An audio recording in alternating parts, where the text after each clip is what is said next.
poverty and a project that is developed here in Bogota. It's called Agua de Panelita, Bogota project. So what is poverty? It is really difficult to talk about poverty measure. It's something difficult and controversial. But the World Bank measures is by income. If yours is the equivalent of $1.25 a day or less, you live in extreme poverty. And this means, for example, that 1.4 billion of people in the world, 1 of 4 people live in extreme poverty.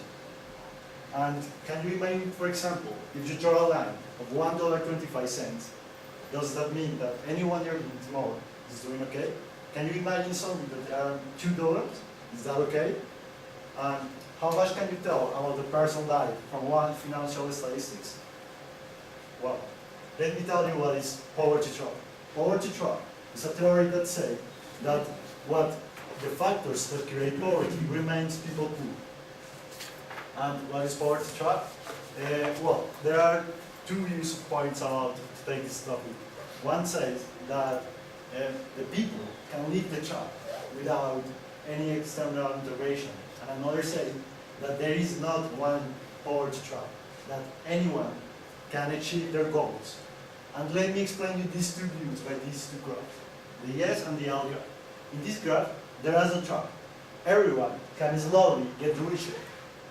But in the other sides, in the S graph, we can see that there is a trap in the bottom. And for much money, and it doesn't matter how much you spend today, it's not going to increase your income in the future. So, how can we break this trap? Well, there are some points of view that, for example, microfinance. But microfinance is not a good solution, or it says that you can make some loans to the people to achieve their own goals. But let me tell you a short example. Wangpan. Wangpan is a Chinese girl, and her parents want her to come to the college. But probably the money they spent in her school is not going to be enough, and they are not going to get out of the poverty. So, where is the problem? Why can't everyone help themselves? Well, for example, microfinance or education is not going to be enough. Not everybody is an entrepreneur, and not microfinance is going to work with all kind of business and all kind of people. And poverty is not just about our economics are just not able to predict that you have to do this, and growth will catch up. And for example, can you think, for example, that if a person is an entrepreneur, do they deserve to stay poor? Well, good poor or bad poor. There is an expectation as well that the poor people need to be virtuous to escape from poverty. They must save, spend, and live wisely, particularly if they want to do assistance. But even people educate make bad decisions, probably fall in love with the wrong people. So how or why we expect that the poor people make a good decisions? Well, let me tell you a project that is, what are we doing in Bogota? This project is called Agua de Panelita. Adolfo is he. He is Adolfo. He's a musician from Bogota. In 2004, he and his group of friends decided to share a hot agua panelita. Agua panelita is a hot drink, a water drink with agua de panela, very good. And to share some bread and some words with the people that live on the streets. So,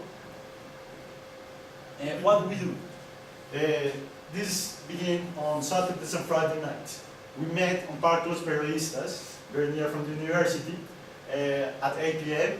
And we bring some agua de panela and some bread. And then we decide to walk around the Jimenez toward the Decima. And just to share something with the poor people, the people that live on the street. We just try to restore in them the hope and social contact, making them feel human. So, do people deserve charity? Ending poverty is not about making a favor to their people. It's about to claim their rights to be humans. But these raise some uncomfortable questions, like who is denying them these rights? Is just corrupt politicians and faithless corporations? Or do everybody or every people have some responsibility too? Well, Mandela says, overcoming poverty is not a tax of charity, it is an act of justice, like slavery and apartheid. Poverty is not natural, it is a man-made and it can be overcome. So, why this is a problem that has to be solved? Well, this is not just like a right of food or water, it's about being humans. So the United Nations say, fundamentally, poverty is a denial of choices and opportunities, a violation of human dignity. It means lack of basic capacity to participate effectively in a society. So how much will it take it? And this is something that I want to keep you in mind. This is not about the money. Money will help, but it's not enough. This is first about the small steps that give you poor people opportunities and the ability to make the choices and control their own lives. Second, it's about reforming complicated global structures. And third, it's about keeping poverty alive as issue and reminding outraged that one in four of us live in poverty. So we have to ask why and accepting that the poorer people with normal motivations and desire. This is a crucial step towards ending poverty. Well, any questions? Well, and how bad is the situation in Bogota? Do you Oh. know maybe how many people are in Bogota? Yes, there is about 20,000 people live in extreme poverty.